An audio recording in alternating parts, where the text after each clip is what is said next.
warahmatullahi wabarakatuh. Saya Mutia. Di kesempatan kali ini saya ingin membahas mengenai penerapan break-even point, DOL, dan juga margin of safety dalam perusahaan. Nah, yang pertama saya ingin membahas mengenai break-even point. Break-even point ini adalah tingkat produksi di mana total pendapatan sama dengan total pengeluaran. Atau bisa dikatakan sebagai titik impas di mana perusahaan menghasilkan jumlah pendapatan yang sama dengan jumlah biaya yang dikeluarkan selama proses manufaktur dalam periode akuntansi. Jika perusahaan ingin terus meningkatkan labanya secara maksimal, maka dibutuhkan analisis break-even point, karena break-even point ini sangat penting untuk salah satunya yaitu sebagai dasar dalam merencanakan tingkat keuntungan yang diperoleh di masa yang akan datang.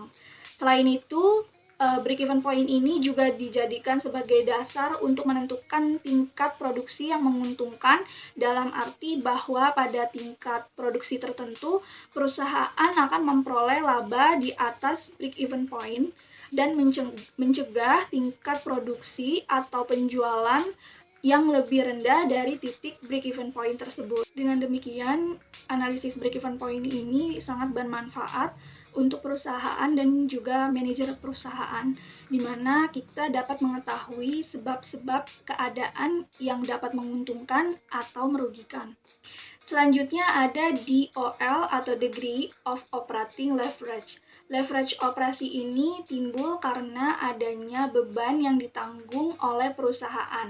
Perusahaan yang memiliki biaya operasi tetap atau biaya modal tetap maka menggunakan leverage. Leverage operasi ini digunakan atau diterapkan oleh perusahaan untuk meningkatkan perubahan volume penjualan, di mana menggunakan rumus yang disebut sebagai DOL atau Degree of Operating Leverage. Perubahannya itu perubahan volume penjualan terhadap earning before interest and taxes. Nah, penerapan DOL ini perusahaan berharap dapat memperoleh keuntungan lebih besar dari biaya aset atau sumber dana lainnya, sehingga dapat menutupi biaya-biaya lain. Yang terakhir ada margin of safety. Ini adalah selisih antara rencana penjualan dengan titik impas atau bisa disebut sebagai batas jarak keamanan di mana jumlah penjualan melebihi, tidak pula mengalami kerugian. Nah, penerapannya ini sama dengan break-even point. Seperti pada gambar, kita ketahui break-even point berhubungan di bawahnya ada margin of safety ini. Margin of safety ini memberikan informasi tentang seberapa jauh realisasi penjualan dapat turun dari rencana penjualan agar perusahaan tidak menderita kerugian. Sekian yang dapat saya sampaikan, kurang lebihnya mohon maaf. Wassalamualaikum warahmatullahi wabarakatuh.